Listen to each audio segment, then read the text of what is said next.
Hi, my name is Patrick Rooney. I am the founder of Old School, where we're all about natural health, success, and freedom. And doing a series of interviews right now. They're kind of a little bit wide ranging on different subjects that I'm interested in. Today, I want to do a special one with a man that I've been watching on. Well, I've known him. I've met the man, and I've also followed him on Facebook for a long time as well. And I've read a couple of his books. Which I really enjoyed. And I really like this guy. And I believe he's an example of somebody, very successful man. And we'll get into that as well. But I think successful in good ways too, not just financially successful, but I believe he's a man of principle. And I want to showcase people like that as much as I can, on the show. So without further ado, I'm going to bring in my friend, Skip Orth. Skip, how are you? I'm good, Patrick. How are you? I'm doing very well. Thank you. Good. I'm not quite sure where to start, but I just I want the world to know more about Skip Orth. And you have so many things, parts of yourself. Mhm. And I don't, again, I'm not quite sure where to start, but I know that you're a family man. Mhm. You've been married to your wife, Teresa, for 40 years, I believe, Correct. Yep. 40 years. and probably gone through all sorts of things. I know that she's had some health challenges recently, and hopefully Mhm. she's doing a lot better. We're doing good there. Yes. Thank you. Very, very good. You've got 6 children, Mm-hmm. and you've homeschooled every one of them. Mm-hmm. That Yep. caught my attention as well. Mm-hmm. I That takes some work and planning, and it's not something that you just do haphazardly. So Sure. I've got a lot of appreciation for that. And then, you've written 4 books, I think? Correct. Yes. 4. I've read, as I said in the opening, I've read 2 of your books, and one of your books I've read twice, which is unusual for me. I read it, when I got it, probably almost a couple of years ago, and then recently I read it again, and it's called Letters to Judah, Mm-hmm. and it was about, uh you put together a series of letters you wrote to your son who was going into the Marine boot camp at the time. Right. I think it was the Marines, Yes. and, you were giving him, I guess, moral support and some ideas on ways to look at life as it goes by. And that was really, really cool. There's so many, I mean, there were so many, and each one is a very short chapter. So there's so many nuggets in this that how would someone get this book, by the way, Skip, Letters to Jude? I really recommend this book. Well, Patrick, I really wrote it, originally to my son Judah, but I published it just to be a blessing to other people and to have the opportunity to share some of the uh, things that I've learned throughout my life. Right. So if someone wants a copy of that book, I'm more than happy to send one to them free of charge. I just give it away. Great. That's kind of my way of giving back for, where I'm at right now. So if someone would want it, you can look me up on Facebook, message me on Facebook, just Okay. Skip Orth, or there's my website that I think you're going to share for my business. Here, it's right here. I'm sharing it. Fatherandsonlandscape.com. Yeah, you can email me through my website there as well. Okay.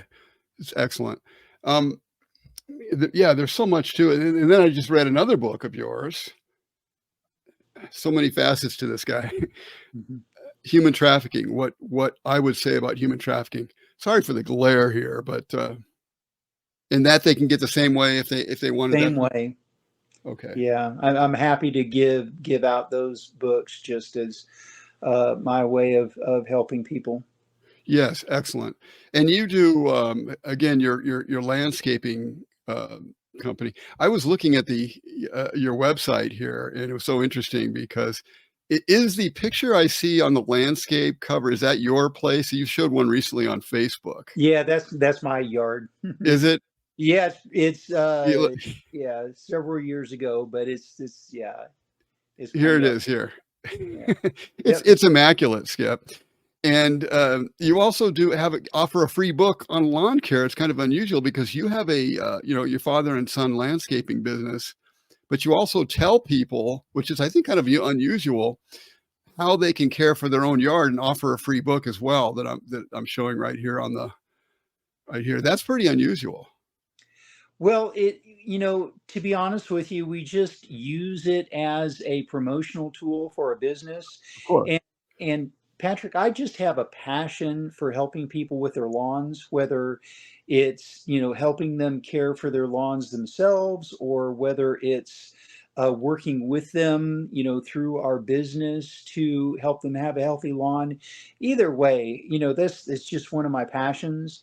Right. And if I can offer free information, which I do through my book and through my business Facebook page and through our website, and funny, it's kind of funny because a lot of times people consume a lot of our information and then just find out it's just more than what they want to do themselves, Yes. and call me up and say, hey, you know, can you just come take care of this for me? So Yeah, I mean, that I happens a think lot.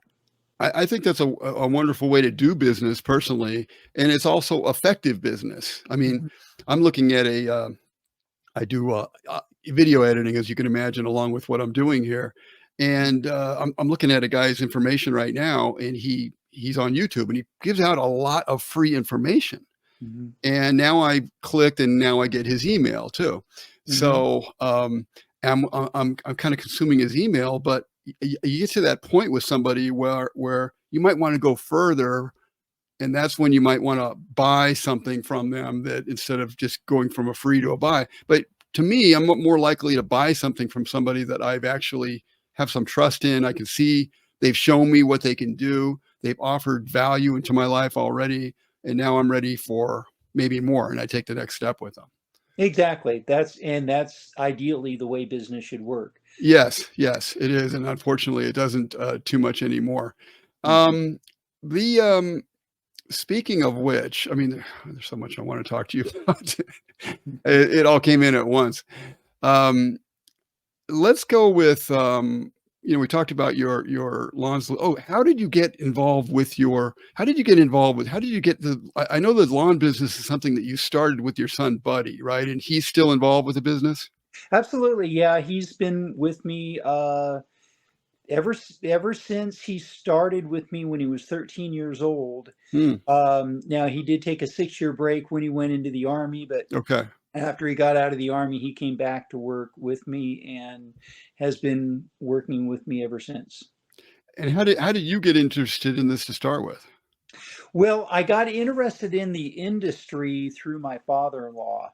Mm, A few years after my wife and I were married, my father-in-law had a pest control business that he did pest control and lawn care, and I went to work for him. mm, And I just kind of fell into it. It wasn't anything that I was planning to do, but yeah, just being in the industry, it interests me. And here in the area that I live in Northwest Florida, right along the Emerald Coast, it's extraordinarily hard to keep a lawn healthy. Uh, yes, it's one of the hardest places in the country, I say, to keep grass healthy. So yes, I like a challenge, and I just felt, I was passionate about the challenge of keeping grass healthy in this area, and that kind of just grew into my business. But I will share the story about how Buddy and I specifically got started, because a lot of people enjoy hearing that story. sure.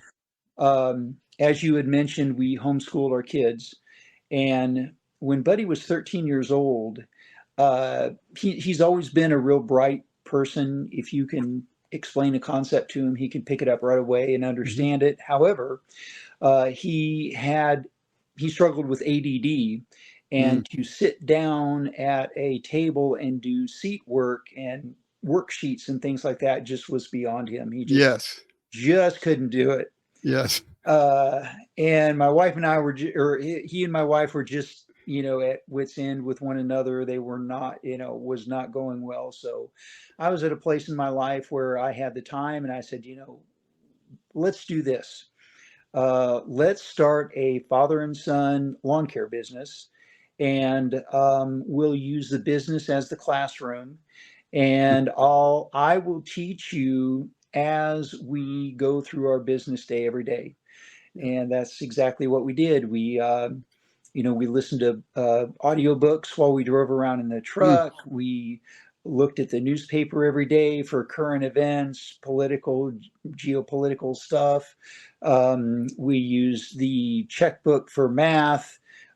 Just anything and everything that had to do with the business, we incorporated it into the learning process, beautiful. Beautiful. and it worked really well. I look back on that time, and it's just a very precious time that I had with my son. There's, from the time he was 13 to when he was 17, he took his GED and passed with flying colors. And Yeah. then, shortly after that, went into the Army. But that's how the father and son business got I, started. uh, I just love that.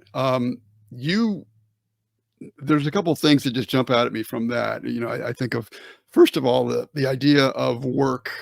You go back, I believe you're a Christian, I seem to be, and, Yeah, I am I'll admit to that. Yeah. yeah, I am as well, or at least I try. I'm doing my best. Um, in the Bible, one of the first commandments God gave us is to work by the sweat of our face or the sweat of our brow. And Mhm. I've noticed that so much recently because I grew up a very lazy guy and never learned how to work that well, and kind of always it shook me my whole life. It's still kind of part of me in a certain way, to be honest with you. But I've been overcoming it little by little. But the funny thing is, when I do work that's not hand work or related or whatever, like I'm doing, computer work or whatever, I can only do so much of that. And it seems like each day I need to do something that is hands on for Mhm. my mental health, I guess you'd say. Yeah. Have you noticed that? Oh yeah, I'm the same way. I'm in a point in my business now where I don't work in the business anymore. I mean, Mm, I'll check in once or twice a day just to make sure the building's not on sure. fire, or anything like Sure. that. But I still have to have physical activity. So, for me, I have a gym here at my home that I Mm, spend a lot of time in. I just love that. Or, yeah. I'll go out and work in my yard myself, or something. But yeah, I agree 100% with you. I just have to have some physical activity to go Yeah. along with my mental. There's nothing like, and I think as much as I love exercise, and I'm right with you with the training and stuff. I've loved to train physical train my whole life. Um, Work, I think, is another element even beyond exercise, because there's Mhm. something unselfish about work where exercise, I mean, not that exercise has to be selfish. Obviously, it's good for us and it makes us look better and feel better and things like that, but it's also better for other people in our lives too. Mhm. You pointed that out as well. But there is something about work that's really fascinating. By the way, that's another element that I was reading in your books about physical training and stuff. And I'm like, this guy, and I when I was in Florida for a short period of time, I actually participated in a powerlifting meet Mm. because I just loved that kind of stuff my whole life and Yeah. physical training. I didn't do all that great 'cause I've had injuries over the years. I'm not nearly as strong as I was at one point when I was a young man because I stupidly did things to injure my body, but I still wanted to participate. So, and I actually won a medal. Um, doesn't mean much because I was the only one in my category, but it was still a lot of fun. But when I saw that what you're doing, and I know other guys like you, older like myself, or somewhere around the same, a lot of guys I know are like super strong. And you were one of these guys, are one of these guys too. And obviously, you've been doing a lot of serious training. So, um, if you ever want, I don't know if you've ever done it, but if you ever wanted to, you could certainly do very well in a powerlifting competition. Yeah, well, things like that have crossed my mind about competitions and things like that, but really, you know, my main goal with physical training and exercise is to keep my biological age as young as possible. Yeah. I mean, and they say, there's been study after study after study that says that one of the ways that you can keep your biological ages, low is by weightlifting. Uh, Yes. And so I want, to my goal, Patrick, is to be 90 years old and still out in the gym pushing iron, Yeah, and keeping young. I never, I never want to slow down physically. Yeah, they talk about, one of the biggest issues with people as we age is, muscle loss. I'm trying to go the other direction. good. I'm trying to build muscle rather than lose muscle as I age. So, Yeah, that's uh, wonderful. Jack LaLanne did it. Jack LaLanne went to the ripe old age of 96. Uh, mhm, Paul Bragg, for the Bragg's, vinegar. He went to, I'm not really sure. I think he went to 95. So he did pretty well. There's a mhm, guy named Norman Walker who was famous for a juicing guy. mhm, He went to either, depending on who you read, well, I don't know what Paul Bragg's age was. There's some dispute on that too. But Walker went to the age of at least 107. Some mhm, people say he went to 112, but I don't know. I'm going to take the lower age. mhm. But caring for yourself, doing the right things, obviously pays dividends. And the other part of that I've noticed is you can only care for yourself so well if you if you're in the right frame of mind mentally and spiritually, so to speak. I've heard a Absolutely. man say that a wrong person can't eat right. In other Right. words, yeah. And I have been like that a lot of my life as well. So I've done pretty good. I mean, I'm not, I'm 64 now. I'm doing okay, but I probably could have been like on another level physically and everything else had I had the right spiritual approach Mhm. and had I been willing to eat the right way. Because eating the right way, really the right way, it takes a little bit of, I'd Takes say effort. sacrifice, but right, Yeah. because you can just, last night, for instance, I got a little undisciplined, and I'm sitting there watching the videos and things, and it's late, and I was hungry. We had done some work, and I was kind of hungry, and I didn't think to eat earlier enough as I should. So what I started doing, I started eating some of the stuff that you know meats and milks and things like that. Not necessarily the best thing to eat close to bedtime. And then Mhm. within an hour, I'm in bed. So Right. it, we really have to we're always striving, I think, to be a better version of ourselves. And Yep. one of the things I read in one of in your letters to Judah, you were writing about fasting. Mhm. And I really respect that.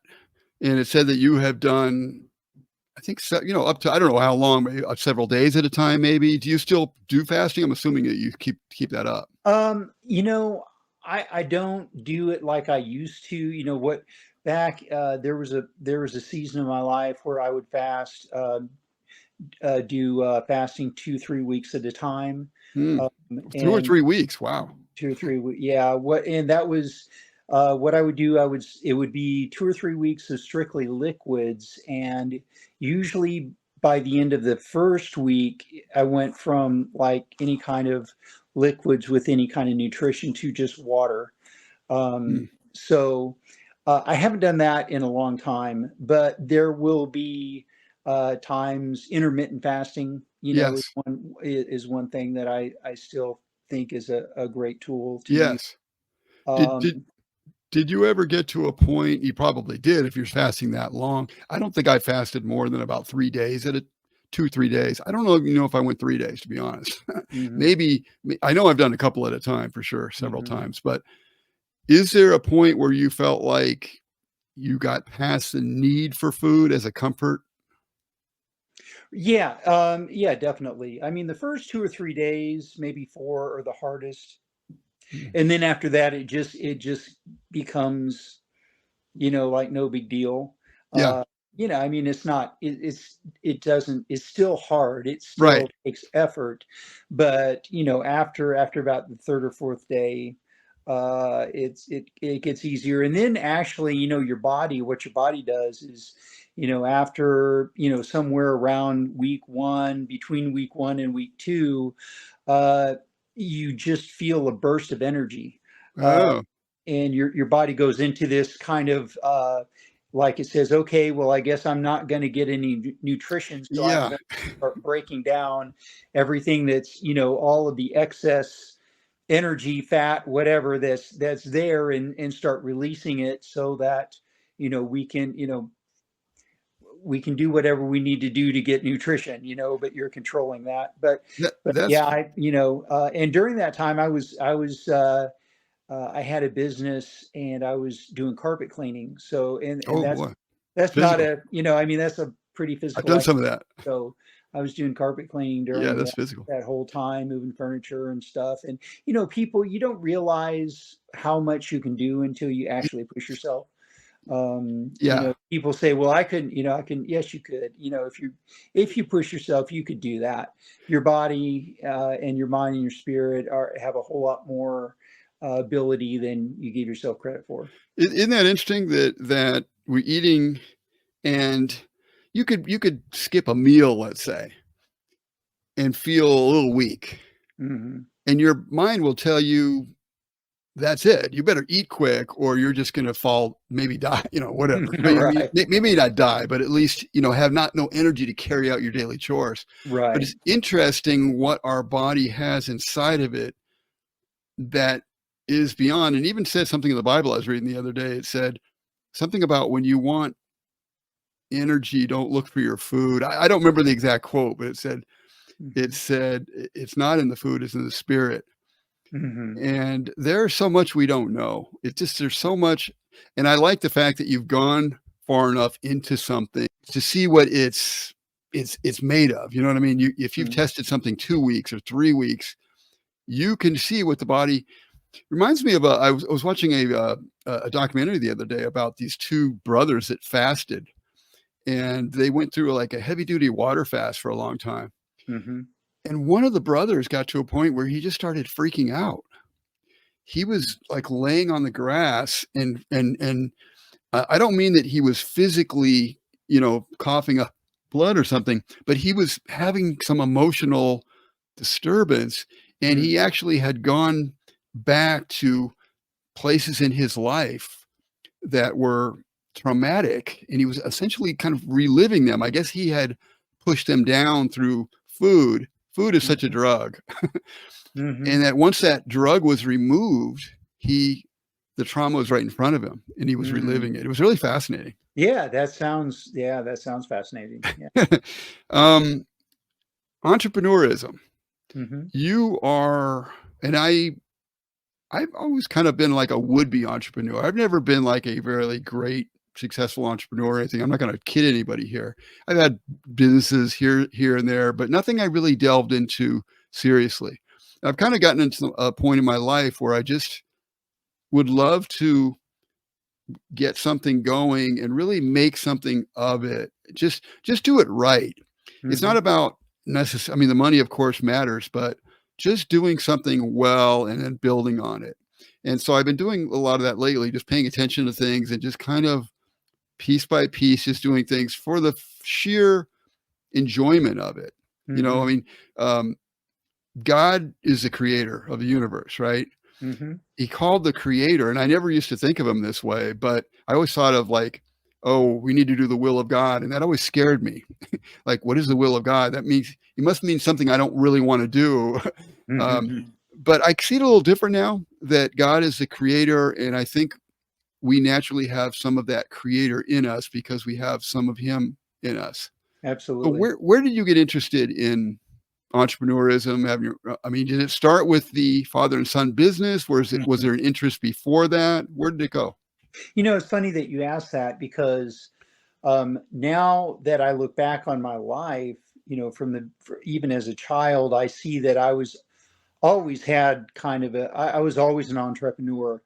I Mhm. didn't realize it until I actually had my own business, but I look back and I was, when I was a kid, I was knocking on doors, Mm, asking neighbors to mow their lawn. I was selling greeting cards. I was, doing whatever I could do to make money back then, and always looking for opportunities to make money. yes.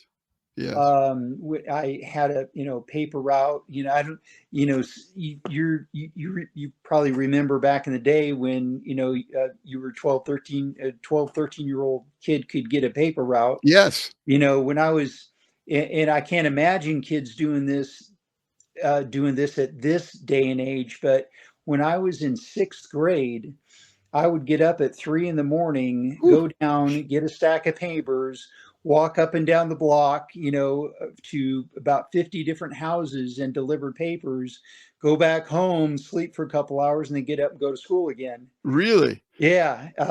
You were doing So it by walking. Like my brother had a paper route, my older brother, yeah. and I used to help him.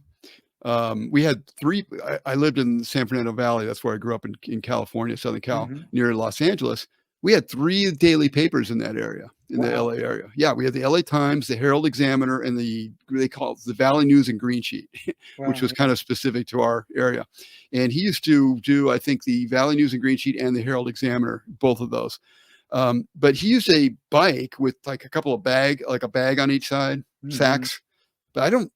You took it to another level by walking to the to Well, deliver them. sometimes I tried using my bike, but going up and down the driveways and across the lawns and everything, it was just easier to walk, from Sure. door to door. Okay. The houses were pretty close together, so it was actually more of a hassle to use a bike. So I got you. I yeah, I it ha- was, I, but I hated to get up in the morning like that, but once I was up, it was kind of fun, right? right, yeah, yeah, and here again, this was in Des Moines, Iowa. And I mean, this was like winters in Iowa are, Oh boy. not very fun sometimes, and I go through, have to trudge through, foot deep snow or Yeah. 0-degree weather every morning, getting that paper delivered. So We had it easy in Southern Cal, and the valley was real warm. And now you're in Navarre, so area, so that's really really warm there. Um, Man, I was going to ask you something else about. Oh, yeah. So previous to that, I like kind of like know what makes people tick in a way, you know. So we're getting back to that entrepreneurial spirit that you had. Did you have a? You look like one of those people that probably had a good upbringing, probably had a good father. Maybe not. Maybe you've overcome a lot of stuff. How did? What kind of yeah, upbringing did you have? yeah, that's a good question. I had. Well, from the entrepreneurial standpoint, Hmm. okay, just from that standpoint, yeah, my family was somewhat entrepreneurial. My grandfather, when I was, grew up in Des Moines, Iowa, my grandfather had a Ford tractor dealership, and my mother had her own real estate business, and my Mm, dad worked in banking. So I had entrepreneurial stuff, yes. around me. I was raised in it. Yes. But as far as having a solid, good family upbringing, my family was pretty dysfunctional. Both my parents were alcoholics. Okay. My mom died when I was 15 years old. Mm, My dad uh, went through after that. He just kind of went downhill with his alcoholism, and it was very difficult for me, especially during those, maybe like 10 years old, 16, 17 years old. It was just very difficult. wow. However, and this, I look back, well, I look back at my upbringing, and then I look at the family that I have now. Mm, And as you mentioned at the beginning of the show, I've got a beautiful wife of 40 years. Um, we've had 6 kids, and they're all doing well. We have a wonderful family, yeah. and I look at where I came from, and then look at where I am now, and all I can say is, but God, you know, Yes. but Now, God, if where so I wonder where did that come in? In other words, you had brothers and sisters too, I'm gonna assume, or I have two older sisters. They're okay. they're like 15 and 19 years older than I am. So I was kind of raised like an only child. Oh, okay. Where Mhm. so where did the change happen? Well, it happened when I was in 10th grade. We my After my mom died, my dad and I moved to Florida, and because we'd vacationed here and we'd always wanted to live here, and it was a good change, Yeah. after all of the, The stuff snow. there. And Yeah. I was not raised with any kind of spiritual training or religious. At We all. went to church occasionally, but it was more of a social thing than a God thing. Yeah. I never knew anything about the Bible or God or anything like that growing up. But when I came into the Bible Belt in here in Florida, North Florida, in 10th grade, there was a girl I had a crush on, and she invited me to a revival. And of course, I said, "Sure, I'll go. What is that anyway?" And so Yeah. I ended up going to the revival and just dedicating my life to God there. And it was just like night and day. It was an immediate, radical transformation that Really? occurred in my life when I was 15 years old. It just, yeah, it was, I mean, I know the term "born again" is been way overused over the Yeah. past several decades, but I mean it was a literal spiritual transformation for me. And so you went because of the girl. Hmm. At some point, the content or what something spoke to your heart during it, Right. which made it real. Right. Absolutely. And it just wasn't the content. I mean, I mean, it was a genuine spiritual encounter. I mean, Mm, I felt the presence of God like I didn't even, I always believed there was a God. I was raised to believe, yeah. that God was out there somewhere, and we did pray, but never never, it was never real. Yeah. And so this time it was real. It was just like, wow, there is substance here. I feel something, I can sense something. And it's, you know, uh, ever since then, it's just never changed, never gone away. So it has never changed, period. I just what you had there was real, is real, and, has never that is amazing. And that's, I guess, what I am sensing from you when I see your content and things, and when I see wisdom, I'm not saying I agree with Skip Orth on everything. I don't always agree with you on everything, but probably 95% I do. And when I disagree, it's probably about some whatever, something going on in the news or something. It would be scary if we agreed all the time. Yeah, yeah. But what I do see over and over, I kind of see a grounding. I see a grounding, I guess. Hmm. And I saw that in the letters to your son. I see that in your posts on Facebook. You did one this morning. I don't know if I can put it up right now, but it was kind of interesting. Um, by the way, let me show. I'm going to show people, if you don't mind, your Facebook page because Sure. it's got a nice picture on it. Do you mind if I do that? No, please go ahead. Okay. I just think it's cool. And let me go on here. There it is. There's you with your family, right? Your Yeah, sons and that's their wives, I guess, and your that's a wife. picture of my middle son's wedding. Yeah, Oh, that's really, really cool. yeah. And then there are other things on here.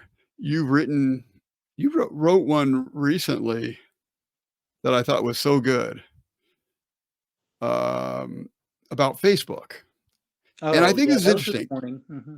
What's that? That was this morning. Yeah. You wrote that this morning. Hmm. And it says, I've heard some people say they refuse to be on Facebook because of all the junk, misunderstandings, and drama that goes on here, which is so true. My personal experience is that I truly appreciate Facebook for introducing me to new ideas and people, for helping me to connect with lost friendships, stay in touch with family and friends around the country and world, giving me a platform to express thoughts or process ideas, and giving me several good laughs a week. That's for sure. You provide some of those, by the way. You've got some really funny content.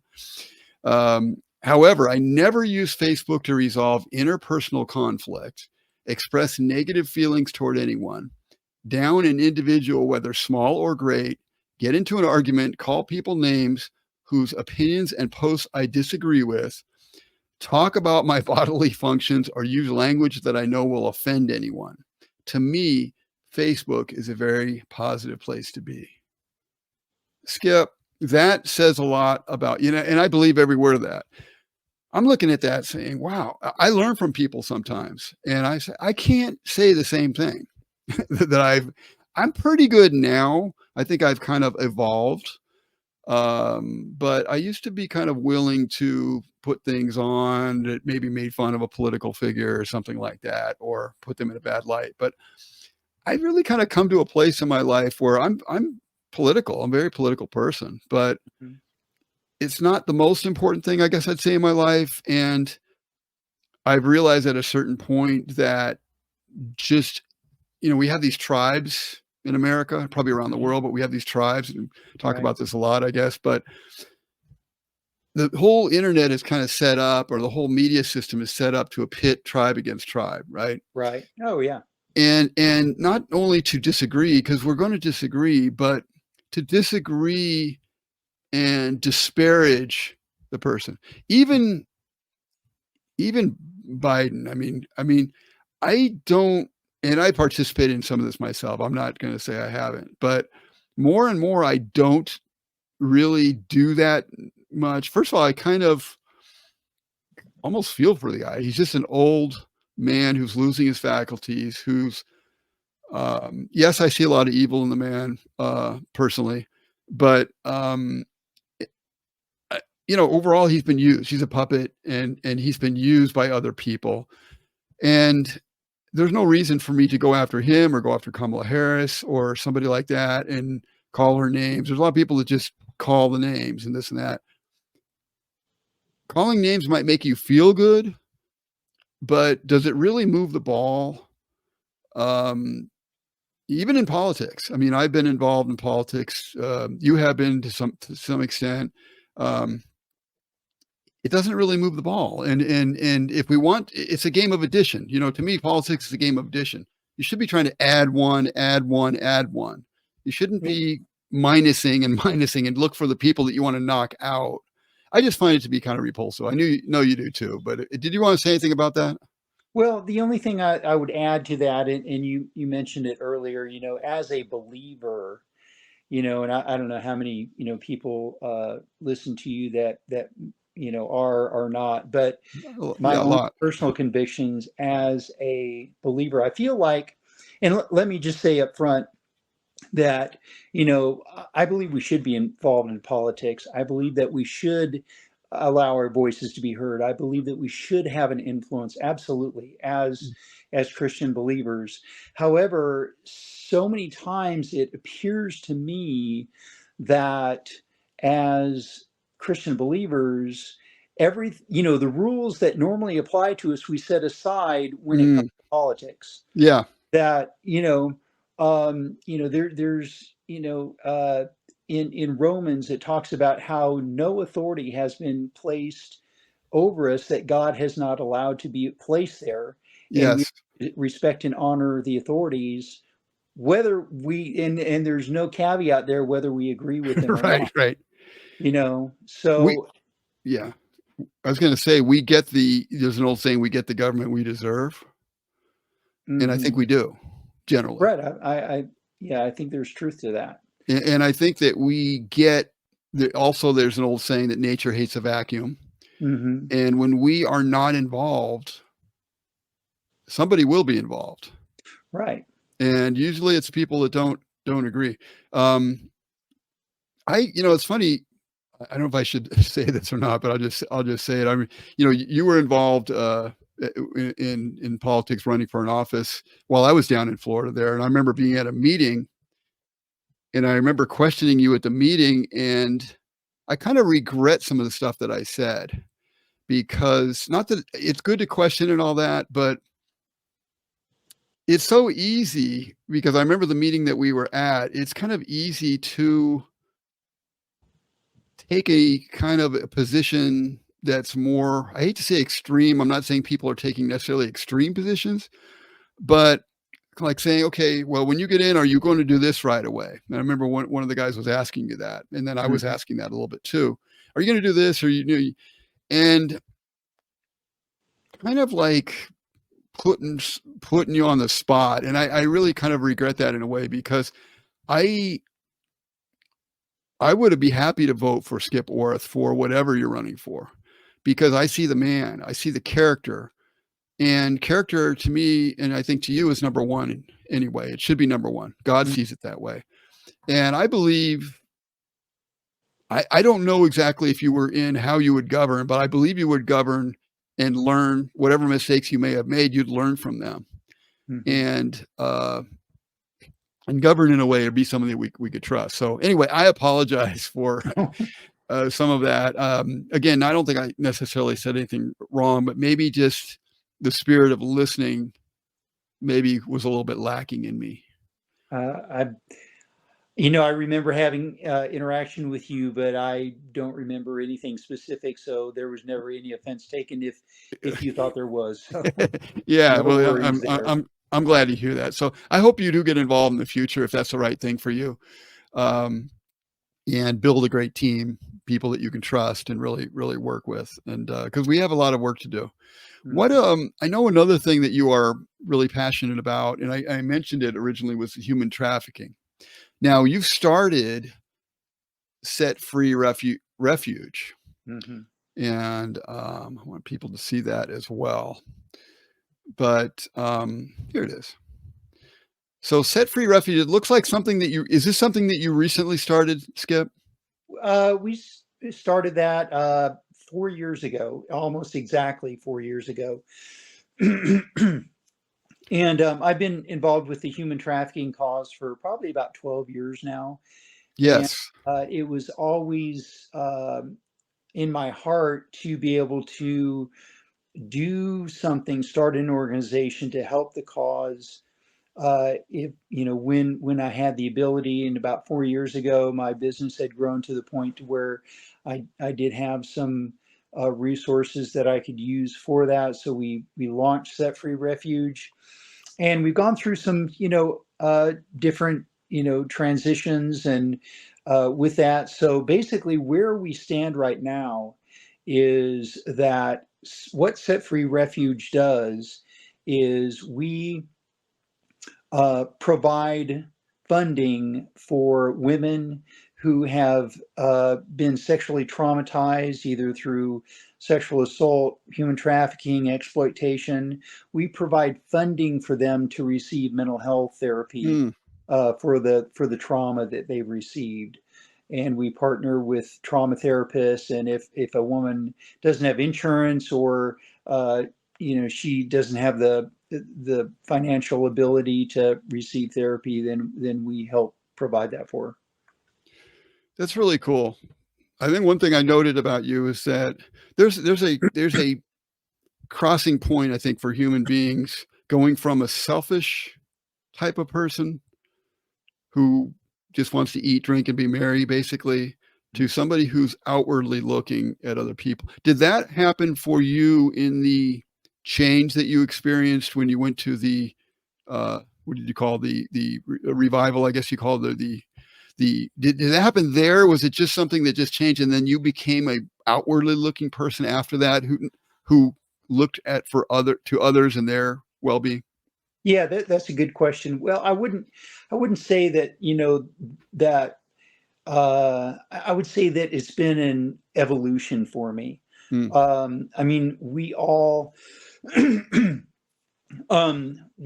we've all had to go through our ups and downs and struggles and challenges. And I've had, certainly had my share of challenges.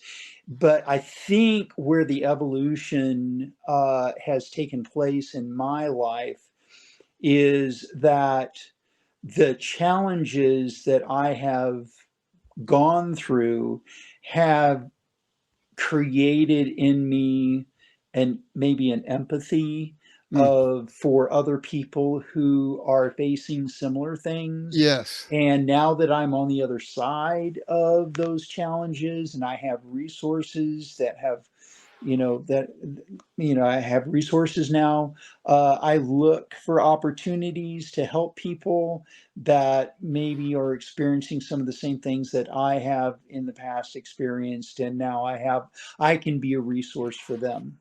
And I think that's a nice thing when you are an entrepreneur and a very successful one like you are, that is part of what can be done. You can use that as a platform, a tool, or what have you. Money, free time, right? These are things that can be used for the good. They're not just, people tend to think of entrepreneur, people just want to get rich and they want to do this and that. If you've got the right heart, you can use these things as tools, which is really beautiful. Again, this is the book that I read recently Mhm. from you. Mhm. It's getting too much glare, I think, here, but you can get that at by going to Set Free. I think a free copy of that, right? Mhm. I read this book recently, and I knew nothing about human trafficking. Well, except for the movie that I saw in the theater. What was that, about 6 months ago, or whatever that was? Right. Sound of Freedom, I think was the name Sound of of it. Freedom, which was great. Yeah. And I recommend anyone who hasn't seen Sound of Freedom should see Sound of Freedom. Mhm. And it's great, and it definitely introduced me. But your book, you wrote a couple of stories in there that weren't real, but they weren't, factual with real people. You probably looked at composites of different women that went through the sex trade, and Mhm. kind of opened my eyes to what they are going through. And I Right. thought of them, I think, more as perpetrators maybe than victims, I guess you'd say. Mhm. And now maybe there are some who are like that. I'm sure there are people there are perpetrators in every field, including, I'm sure, the sex trade. But a lot of these women were taken at very young ages, and someone scared the hell out of them and kept them in a state of fear. And a lot of them apparently have been operating out of that fear and not knowing what else to do, and cut off from, you know, family, friends, and other people like that. So I think you did a really good job of explaining that, and it gives me a better understanding. So I appreciate that. Good, thank you. Yeah. So yeah, I love the stuff that you're doing, and I don't know how you get it all in. You're also a pilot. Do you still fly? I don't. I voluntarily just kind of backed away from that. And the reason I did is I just realized, I mean, flying, I love flying. It was super. I just love the experience. However, there is a certain amount of danger involved in that. Oh yes. And I really felt in my heart that I didn't have the time and dedication I needed to give to it in order to do it in the safest way possible. Mm, So, again, with my philosophy, I feel like I have a lot to give for the rest of my life. I want to be around yes. here for another, until I'm 90, 100, just Yes. continually giving. And I don't want to cut that short by getting in a plane wreck.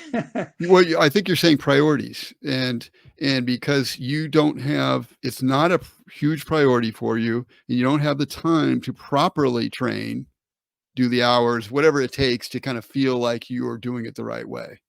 Right, and I mean, it kind of goes along same reason I don't ride motorcycles. I Yeah. love motorcycles, Yeah. and I don't have, that's my own personal thing. If somebody wants to ride a motorcycle, that's Sure. up to them. But I see so many wrecks happen where the person on the bike had no.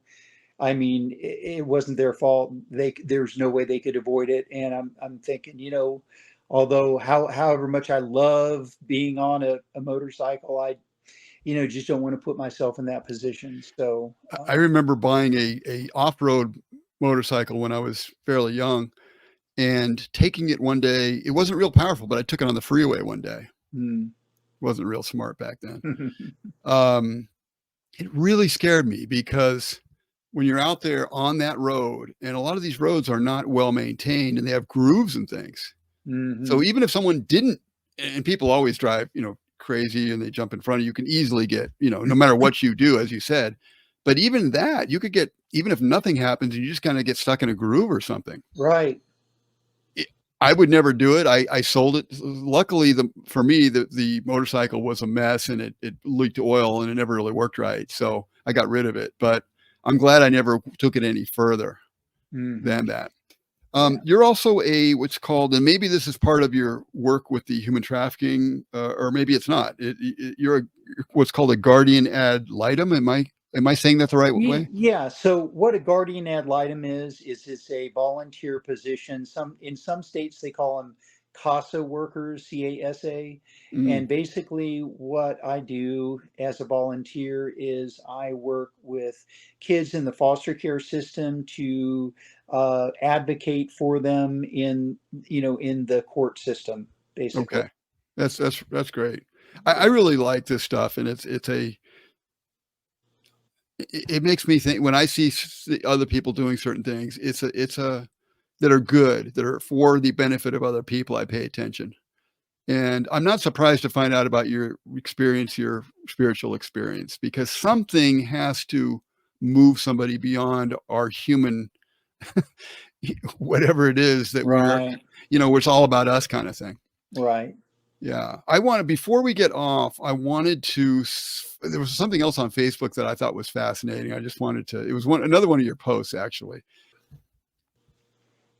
Here we go. This is something you posted recently, and I just think it's right on. And it's great advice for anybody who wants to be successful in life. And I just put at the top of my screen, this guy walks the walk, because I know that you do. And there are 16 goals, 16 points that you made here. And it says by age 40, you should be smart enough to realize this. One, someone makes 10 times more than you do in a 9 to 5 job because they have more leverage with their work. And so many people, Skip, they don't like people that make more money. They're jealous and things like that. But you make a point. There's a reason people are paid what they are in a capitalist society, right? Right. Right. I mean, that just makes sense. This second one I really love. Distraction is the greatest killer of success. It stunts and destroys your brain. Now, you probably found this out because you have to be, as an entrepreneur, you have to be very time conscious, right? You've got to be priority and time conscious And and very focused. Yeah. very focused. And Very it's focused. like part of my work involves being on a computer. And so I'm going to go on YouTube and it just jumps at you. And I'll go on for a certain reason. I'm sure probably a lot of people could understand where I'm coming from here. You go on for a certain reason, and all of a sudden, all these things, and then you start clicking through Yeah. videos Just that go you down had the no rabbit intention. hole. You had no intention of going through. Yeah, Yeah. rabbit hole. Three, you shouldn't take advice from people who are not where you want to be in life. Now, yes, of course, anybody can tell you the truth, and that can happen from a bum on the street. But generally speaking, we get a lot of advice in life from people who are really they're not walking the walk. And it does Right. give you a lot more credibility when you're walking the walk. I'm just going to say. Number four, no one is coming to save your problems. Your life's 100% your responsibility. Amen. Obviously, other than God working through you, but you still can't blame anybody for what you did. Did you have a problem with blame in your life? No, I was one of those people, I guess that, if anything, I blame myself more than anything else. I mean, if ultimately, one of the keys to success is, the buck always stops with you. I mean, you Yes. can always find something that you could have done differently or better. Maybe you didn't have the maybe you didn't know how to do it at the time, but you could always have done something better. So you just, Amen. yeah, Amen. I'm not going to read them all here, but you can go to my go to my Facebook page. Just go Patrick Rooney, Rooney, and go to my Facebook page, and you can see Skip's. There's a whole bunch of there are a lot of great points here. I didn't want to just leave them up on screen that long, but they are like right on to the point, and they're little bits of wisdom that I'm finding from this man. And again, when I read your book, Letters to Judah, what is your secret for raising kids? hmm. Relationship. Um, so many parents are more concerned about their kids' behavior than they are the relationship, and I think that that's where a Mm, lot of times things go wrong. I mm, was, mm. as a matter of fact, I'm in the process of writing another book right now called Letters to Destiny. Really? And Destiny is my oldest daughter. She just had her first grandbaby a couple of years ago, and I'm writing a book to her, letters about, advice on child child raising. Oh, And nice. one of the chapters I was just recently working on, I explained to her how I feel like um, every child has a pair of retractable handles attached to them. And those handles are there for the parents to grab to kind of guide them and help them and, do, kind of have that uh, uh, influence in their lives, if you will. However, if certain things happen and there becomes offense, or something happens relationally between the child and the parent, then the child can retract those handles, and the Mm, parent no longer has the ability to interact with that child, and it's the child's discretion. So yes. I say, as a parent, do whatever you need to do to, so that your child always has their handles deployed so that you can grab a hold of them and have that influence in their life that you need to have. So they need to have those handles available as they wish to be grabbed or whatnot. That's a really interesting way to put that. It's a very good visual. Yeah, it's, I mean, relationship with your kid, we can sometimes as parents, we can choose the wrong hill to die on. you Yeah. know I mean, Yes. Yeah. and I'm not in no way a perfect parent, and I've died on the wrong hill many times. Yeah. I mean, That's another good way to put it. yeah, it's, you just want to make sure that whatever, whatever interaction you have with your child, you make sure that uh, you still maintain that relational connection with them. Isn't it one of the most challenging, I say, roles? Maybe the most challenging is to have a son or daughter, or sons and daughters to relate with, I guess, to raise, but yeah, as you say, relationship. It's so challenging, and not everybody's going to have kids. Not everyone gets married. I get that, but it sure is a way to see more deeply into the human condition, is to have a family. Oh, definitely. I mean, it challenges you. To get married challenges you. Yes. I mean, um, once you tie that knot, and you make the serious commitment that you are going to stay with this person the rest of your life. I mean, you will be challenged. You will. There will be times in each other's life you knock off each other's rough edges. Is what you do. You Mm. learn to be kind and compassionate and caring. That, those you learn how to do those things where you weren't before. I notice, exactly. I notice we have a lot of philosophies about things, and those philosophies, as you're in a relationship, tend to get. It's easy, especially for people who are not in relationships, marriages, and things like that, or kids, to kind of come off with certain philosophies about things. This is the way it should be. This is the way you should be in marriage. You actually learn as you go what makes sense. And I remember when I was, first married, I was really kind of a dictator, you know, and not a real loving person. I was very selfish, and I had ideas about men and women. And now I agree there are roles for men and women, and we easily fit in those. And I believe that a man should be the head of his wife, as it says in the Bible, and the head of the family. But that can be abused, and often is abused very Mhm. harshly. And Absolutely. Yeah. yeah, yeah. So yeah, I want to ask you one more thing. Mhm. Your spiritual life. How do you maintain your emotional health? We understand about your physical health, your emotional health, your spiritual health. How do you maintain that on a daily basis?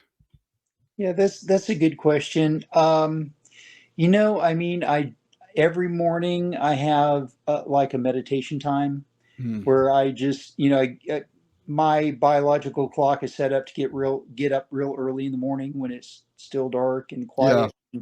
I just, sit at the kitchen table with a cup of coffee, and I'm just silent and just meditate. Wow, that's cool. Um, think about, kind of check in with myself and check in with God and say, okay, am I where I need to be? Is this what I need to be doing? Are my thoughts right? Or is everything in alignment? And if it's not, what do I need to change? Um, and then if I am going through something that's a real struggle, I'll, one of the best tools I've found is, journaling. Journaling Mm, is a great tool to it try to is. process thoughts and process problems and things like that. So, um, but Well, that's those probably are two of the biggest maintenance okay. things that I do. And I'm a great believer in meditation as well. Um, I found lately, though, probably the last several years of my life, I've really had to dig deep because I've had some serious life changing screw ups in my life, okay, and things like that, that I really had to repent for. And what I found recently is I almost exclusively use meditation as a spiritual tool before. I don't do that anymore. Yeah, I still believe in it, but I pray. I'm sure you pray probably with worded prayer at sometimes too, Oh, but I absolutely. pray. What's that?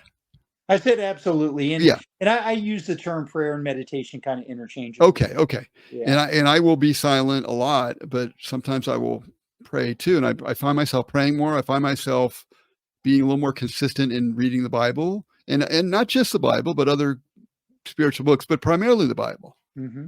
And so I find myself being more consistent with that, and I've also found pain, physical pain, to be a great tool, and spiritual pain, of course, Hmm. but physical pain too. And there's other things too. I mean, the Bible talks about many. It talks about psalms. Talks about singing. I've gotten to the point where I don't trust secular music too much. I don't Hmm. like where it gets into my head, and Hmm. so I don't listen to all that much of it. Hmm. And I don't listen to a lot of religious music. I never have, but I started to listen to a little bit more. And Hmm. some of these songs are really beautiful. And all, I guess what I'm saying is there's many tools, and you have a kind of a toolbox there. And I found that I use what makes sense to use, and I've Absolutely. definitely expanded my toolbox in the last several years. Yeah. So No, I agree 100% with you on all of that. yeah, excellent, excellent. All right, so if people want to get a hold of Skip, they can go to your website, right? FatherandSonlandscape.com. You can get a hold of him there. And if you need his services and you're in the Gulf, what do you call that? Emerald Let's say Coast area. Emerald Coast area. Yeah, yeah. And by the way, you've been on uh you decided to kind of step out of your comfort zone, which is another one of the things that you talk about a lot. We didn't talk about a lot of that here, but one of the things that you did is you became a spokesman and did your own commercials. And probably some people were telling you, don't do that. You're going to look stupid or whatever. And you just said, I'm going to do it. And I guess it paid off big time for you. It did, yeah, yeah. People really respond to it. They, I don't know what it is, but they just they respond. Well, they So know you a little bit now, and they've seen yeah, you on there, and they kind of feel that they know you a little bit. right, yeah, that's true. Excellent. And yep, Well, you also can go to setfreerefuge.org to find out what Skip is doing, what they are doing to help those who are part of human trafficking and have been kind of stuck into that and want to get out. And that's a really wonderful thing as well. So, Skip, anything else you wanted to say that I missed? no, not at all. I'd love to, anybody who's listening that we've never interacted before, follow me on Facebook. I'd love to interact with you there as well. And Yes. it's been just great talking to you. I really, really appreciate what you're doing there and appreciate the conversation. Thank you, Skip. It's an honor to speak with you and to know you. And I hope that we are able to talk more in the future. I'd love to stay in touch with you. Absolutely. All right, cool. All right. Thank you again. And take care, Skip. All right. You too, All right. Patrick. Have a All great right. day. You too. Bye bye. All right. That's Skip Worth. And amazing guy. Really amazing dude.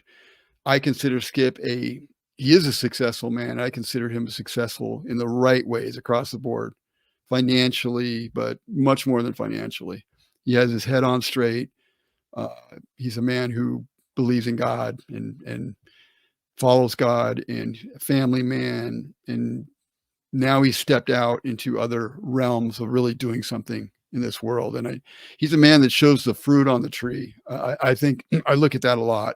Somebody who shows me they don't just talk the talk, but they walk the walk. So God bless Skip, and yeah, wonderful, wonderful guy.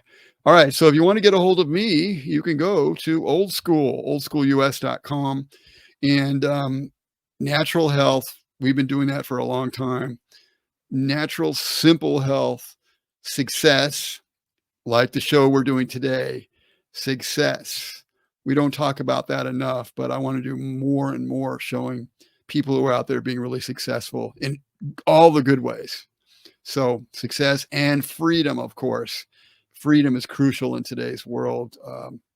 We're living in a world of tyranny and mass lies, and the truth needs to be told. It just normally.